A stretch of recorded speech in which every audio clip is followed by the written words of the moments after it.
Je suis ravie de te retrouver aujourd'hui pour ce nouveau podcast que je n'avais pas du tout prévu d'enregistrer et de sortir cette semaine, mais plutôt mi-août. Et ce podcast, il est sur le thème des synchronicités.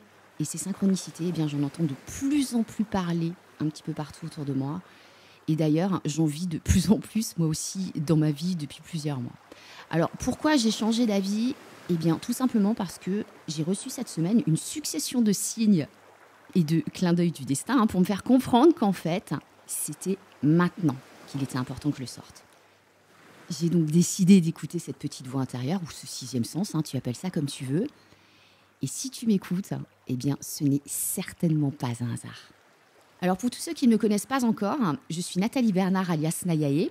Je suis coach de vie et en éveil de conscience, mais également énergéticienne.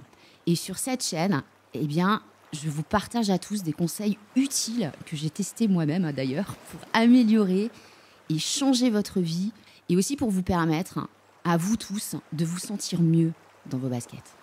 Donc je vous invite, si ce n'est pas encore fait, à vous abonner à ma chaîne. Pour ça, vous allez cliquer sur la petite cloche à côté du bouton s'abonner, puis tout de suite après sur la petite cloche noire. Ça, c'est important parce que c'est en cliquant sur cette petite cloche noire que vous allez être averti à chaque fois que je sortirai un nouveau post, donc une nouvelle vidéo ou un nouveau podcast. Et juste pour info, dans cet audio, je vais faire référence à des podcasts que j'ai déjà créés pour vous éclairer sur certains thèmes qui sont super intéressants et dont vous trouverez systématiquement le lien dans le descriptif de cet audio. Avant de commencer, ce qui me paraît important de vous préciser, c'est que le but de ce podcast, et de tous mes podcasts d'ailleurs, est de vous partager. Et ce mot me paraît super important.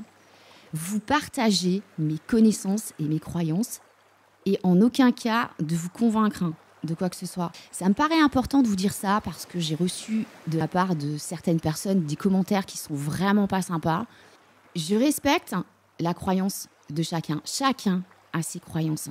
Chacun prend ce qui lui parle et ce qui résonne en lui. Et je crois que c'est quand même important de garder en tête que la tolérance et le respect sont vraiment des choses qui sont très, très importantes. Encore plus aujourd'hui. Parce qu'effectivement, on a tous nos croyances. On croit en la source divine, en une intelligence supérieure, en l'univers, en Dieu. En fait, on s'en fout parce que l'objectif, il est le même. C'est d'être dans l'amour, dans le respect, dans la tolérance. Et ça, c'est le plus important. Ok, alors c'est quoi la synchronicité ?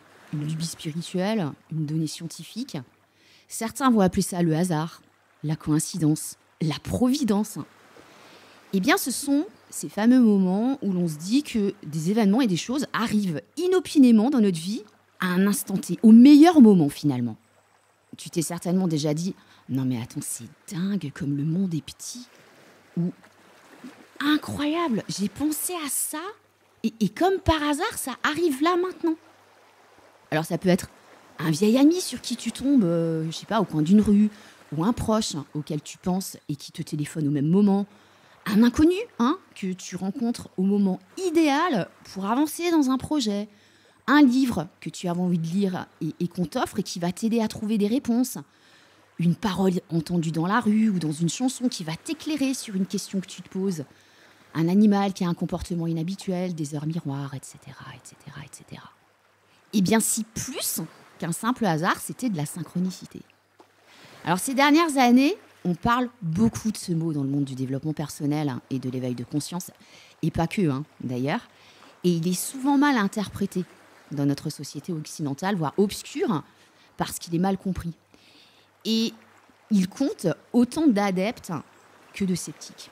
Et du coup, je remarque que nous en avons une compréhension qui est très limitée, car le fait de ne pas pouvoir expliquer rationnellement certaines choses eh bien, nous dérange souvent, puisqu'on nous a appris que si quelque chose ne peut pas être quantifié, calculé ou relié à une cause tangible, elle n'a aucune légitimité et n'existe pas. Je pense que ça n'en étonnera pas certains. La synchronicité est largement répandue dans la culture orientale, qui est beaucoup plus réceptive que notre culture à la puissance de l'énergie universelle et à l'idée qu'un monde invisible existe. Et d'ailleurs, la synchronicité dans la culture orientale est même considérée comme jouant un premier rôle dans la construction de notre chemin de vie. Pour démarrer, je vais vous parler rapidement des études qui ont été menées par Carl Jung, qui est un très célèbre psychiatre pionnier dans le monde du développement personnel, qui a longuement travaillé sur le sens et surtout l'effet des synchronicités. Pour lui, une synchronicité est comme un hasard ou une coïncidence qui est porteuse de sens pour la personne qui la vit, comme un message qui arrive à un moment opportun. Et d'après ces études, ces messages peuvent être une véritable source de transformation en fonction de la manière dont on les reçoit. Alors, l'anecdote la plus connue dans le travail de ce psychiatre est celle du scarabée d'or, dont vous avez peut-être entendu parler. Je vous raconte ça vite fait. Lors d'une de ses consultations, une patiente, un Carl Jung, particulièrement pragmatique et terre à terre, lui raconte qu'elle a rêvé d'un scarabée doré dans la nuit d'avant. Et au même moment, bing, un scarabée doré se cogne à la fenêtre. Du coup, Carl Jung saisit l'insecte, le montre à sa cliente en lui disant « Eh bien, le voilà, votre scarabée ». Résultat des comptes, la patiente a vécu un tel choc émotionnel que cela a débloqué sa résistance intellectuelle. Elle a eu un vrai déclic, donc une vraie prise de conscience. Du coup, ça lui a permis d'avancer dans son travail d'analyse, alors qu'elle stagnait depuis des mois à cause justement de son rationalisme cartésien très développé.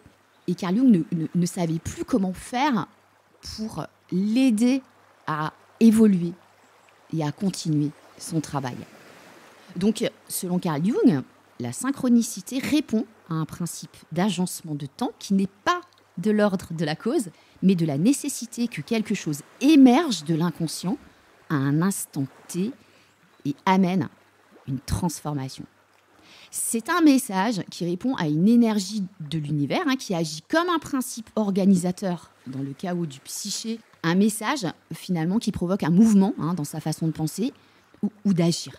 La synchronicité est donc la réponse de l'inconscient à un besoin, conscient ou non, de la personne qui l'expérimente et qui va engendrer une transformation intérieure ou un changement concret dans sa vie. C'est ce que Carl Jung nomme la réalisation du soi, donc de notre véritable essence, notre véritable identité qui révèle donc une continuité entre le psyché et le physique. En bref, la différence entre une coïncidence banale et une synchronicité, c'est que la synchronicité ne présente aucun lien de causalité, se produit à un moment opportun, génère une émotion forte et positive et prend du sens pour la personne qui la reçoit. Clairement, pour s'ouvrir à la synchronicité, il va être important de sortir de nos repères cartésiens, de sortir du mental, en acceptant de ne pas tout comprendre et s'ouvrir à l'observation de ce qui nous entoure et de ce qui nous arrive. Ça va être de comprendre que tout ce qui nous entoure est énergie. Et ce n'est pas de la philosophie, mais de la science, comme le disait le célèbre physicien quantique Albert Einstein. Et d'ailleurs, si jamais tu souhaites en savoir plus sur le sujet des énergies de l'univers, je t'invite à écouter mon podcast, qui est disponible dans le descriptif de cet audio. En bref, ça va être de lâcher prise, en ne se laissant pas déstabiliser par des choses qui nous échappent. Et en acceptant qu'une grande partie du monde physique qui est invisible à nos yeux, tout simplement, existe bien. Donc, tout simplement, à faire confiance à nos ressentis profonds et à nos intuitions, à notre sixième sens, en somme. Comme je l'ai dit tout à l'heure, les synchronicités se reconnaissent facilement parce qu'elles provoquent une réaction et résonnent en nous du genre « Non mais c'est dingue, ce que tu me dis là, j'allais te dire exactement la même chose. » Ou moi aussi, j'ai ressenti cette impression désagréable. Ou encore, j'ai été scotchée d'entendre cette conversation dans la rue parce que du coup, ça m'a apporté une réponse à mes questions. Donc ces synchronicités peuvent se manifester au travers d'un ressenti, d'un rêve prémonitoire, d'une clairvoyance ou encore d'une télépathie ou d'une télesthésie. Il a été prouvé scientifiquement d'ailleurs que les animaux, dont les chats et les chiens font partie, sont très réceptifs et très sensibles aux ondes et aux énergies. Ils ressentent, entendent et voient une gamme de sons et de lumières différentes de celles des humains. D'ailleurs, si jamais ça vous intéresse, j'ai fait un podcast sur la mission des chats et sur la mission des chiens dans nos vies. Et je vous invite à écouter celui de votre choix pour comprendre tout ça. Donc, cela prouve bien que ce n'est pas parce que nous ne pouvons pas voir ces ondes, ces sons et ces lumières qu'ils n'existent pas. On est d'accord. C'est un petit peu comme le vent finalement, parce que le vent, on ne le voit pas. On ne le voit pas. On le sent le vent. On est d'accord. Eh bien, les énergies, c'est exactement la même chose. On ne les voit pas, les énergies, et pourtant, on les ressent, on les sent. Je t'invite à faire avec moi un petit exercice super sympa, tu vas voir. Tu vas penser à une journée qui a été incroyable, à la limite de la perfection pour toi, à une journée top que tu as vécue. Une journée où tout s'est enchaîné, mais merveilleusement. Une journée où finalement chaque chose et chaque personne t'ont vraiment semblé être exactement au bon endroit, au bon moment. Dans ce cas, la synchronicité nous révèle que si tu étais arrivé un petit peu plus tôt ou un petit peu plus tard, eh bien les événements ne se seraient certainement pas déroulés de la même façon.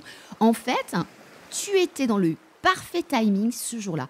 Et ça ne veut pas dire que ça aurait été le cas un autre jour, mais juste que ce jour-là, eh bien c'était le cas. Donc pour recevoir les synchronicités, je le disais tout à l'heure, ça va être super important d'ouvrir ton esprit et d'accueillir ton intuition. Faire de la place à ton sixième sens. Car plus on ouvre son esprit et plus on fait confiance à notre intuition et plus les synchronicités se manifestent. C'est un cercle vertueux en fait. Pour terminer ce podcast, je vais te parler des synchronicités numériques dont j'entends beaucoup parler autour de moi en ce moment et que je vis moi-même très intensément depuis plus d'1 an. Et ces synchronicités, elles sont vraiment porteuses de messages importants que certains associent d'ailleurs à des messages angéliques en fonction de leurs croyances, tout comme la brève apparition de certains animaux qui sont considérés comme sacrés. De plumes blanches qui tombent du ciel devant toi ou de pièces de monnaie que tu vas trouver sur le sol.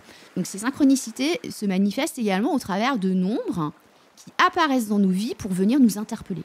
Au travers d'heures miroirs, donc de chiffres doubles du type 11h11, 14h14, 22h22, ou d'heures inversées, 10h01 ou 13h31 par exemple, ou de succession de chiffres sur un numéro d'habitation, une plaque numérologique, une facture, etc., etc. Ou d'un nombre chouchou ou porte-bonheur qui accompagne une personne tout au long de sa vie. Donc, ces heures miroirs ou inversées, succession de chiffres et nombres fétiches, surgissent de manière involontaire et spontanée, souvent sur une période plus ou moins longue pour attirer notre attention. Si tu connais comme moi la numérologie, tu pourras déjà interpréter un certain nombre de ces synchronicités. Et puis sinon, tu pourras trouver facilement sur Internet la signification des heures miroirs ou inversées, par exemple, ainsi que celle des chiffres successifs. D'ailleurs, si c'est un sujet qui t'intéresse, n'hésite pas à me le faire savoir en commentaire afin que j'y dédie un podcast. Donc, en conclusion, la synchronicité, contrairement au hasard, est une coïncidence qui arrive au moment opportun et qui prend du sens pour la personne qui la reçoit en provoquant en elle une émotion forte, porteuse de transformation. Comme un signe, un message de notre subconscient, mais aussi de l'univers et des énergies qui en découlent. Donc nous l'avons vu, la synchronicité n'est pas une simple lubie spirituelle, je pense que ça vous l'aurez compris, mais une théorie qui a été développée et qui est développée par de nombreux psychiatres, entre autres. Si vous avez envie de vivre vous aussi cette aventure, si vous ne savez pas encore ce que c'est que de vivre des synchronicités, la première chose à faire, ça va être d'être ouvert au tout possible et conscient de tout ce qui vous entoure. Et vous allez voir que plus vous allez lâcher prise, et plus vous allez être ouvert à tout ça, et plus vous allez recevoir des synchronicités. Et voilà, c'est fini pour aujourd'hui. Franchement, j'ai vraiment adoré faire ce podcast et j'espère que vous avez pris du plaisir à l'écouter. Et n'hésitez pas à partager ce podcast, hein, parce que je me suis rendu compte finalement qu'il y a beaucoup de gens qui vivent ces synchronicités, mais qui ont peur d'en parler, qui ont peur qu'on les prenne pour des illuminés, qui ont peur qu'on les juge. Eh bien, ce que j'ai envie de vous dire, si c'est votre cas, et de dire à toutes les personnes qui sont dans ce cas-là, c'est que non, en fait, vous n'êtes pas du tout des illuminés. Vous êtes tout simplement réceptifs aux énergies qui sont de plus en plus fortes autour de nous. Et c'est tout à fait normal. Donc, ne vous sentez pas seul parce que vous êtes loin, très très loin d'être seul à vivre ce genre d'expérience en ce moment. Et puis bien sûr, hein, pour soutenir ce travail qui, je vous rappelle, est totalement gratuit, c'est génial de liker, hein, de mettre des petits pouces en l'air. C'est génial de m'écrire des commentaires, de me poser des questions si vous avez des questions. Surtout, n'hésitez pas. On se retrouve la semaine prochaine pour un autre sujet. En attendant, je vous souhaite une très belle journée ou une très belle soirée en fonction du moment de la journée où vous m'écoutez. Et puis, prenez soin de vous. À bientôt. Bye bye.